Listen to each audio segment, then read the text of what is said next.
तो अब ईरान का वॉर अपने 4th वीक में आज एंटर कर चुका है और कहीं से भी उसका एंड नहीं नज़र आ रहा है। कभी कभी गलती से डोनाल्ड ट्रंप अपनी स्पीच में शायद हिंट कर देते हैं कि अटैक्स को वो बंद करने वाले हैं, लेकिन ऐसा हो नहीं रहा है और सबसे बड़ी कैजुअलिटी उसकी इंडिया है। अपने खुद के रिकॉर्ड को तोड़ते हुए रुपी 92.63 से 93 रुपीज से ज्यादा हो चुका है, यानी कि एक $93 93 रुपीज का है आज की डेट में, और ये 95 से ऊपर भी हो सकता है। और रीजन भी बहुत सिंपल है, आप सब जानते हैं कि ऑयल प्राइसेस बढ़ती चली जा रही हैं। रीसेंट जो अटैक हुआ है उसके बाद तो और ज्यादा बढ़ती चली जा रही हैं। जब तक ऑयल सप्लाई डिस्टर्ब्ड रहेगी, एनर्जी प्राइसेस बढ़ती रहेंगी, और जब तक एनर्जी महंगी रहेगी हर चीज़ महंगी हो जाएगी, चाहे वो खाना हो, पीना हो, इलेक्ट्रिसिटी हो, ट्रांसपोर्ट हो, सब कुछ महंगा ही रहेगा, जिसकी वजह से होगी high inflation, slow economic growth और फाइनेंशियल मार्केट में स्ट्रेस बढ़ेगा। अब इस पर्टिकुलर अटैक की बात मैं इसलिए कर रही हूँ क्योंकि यहाँ से 70% ऑयल आता है ईरान का, जो वो बाकी कंट्रीज को एक्सपोर्ट करता है। और हम सब इंडियंस के लिए जानना बहुत ज़रूरी है,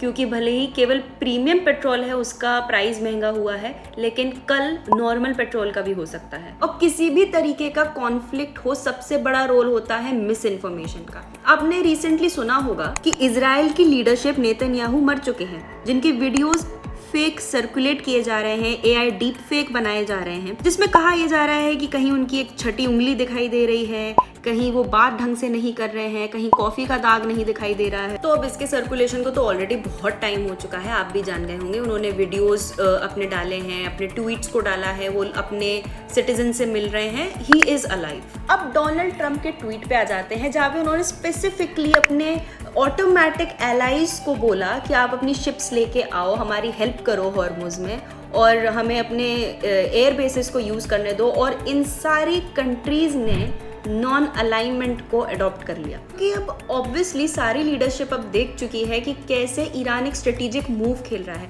पहली बात तो सबको दिखाई दे रहा है कि अब ईरान केवल झेल नहीं रहा है अटैक्स को, वो रिटेलिएट भी कर रहा है और बुरी तरीके से कर रहा है।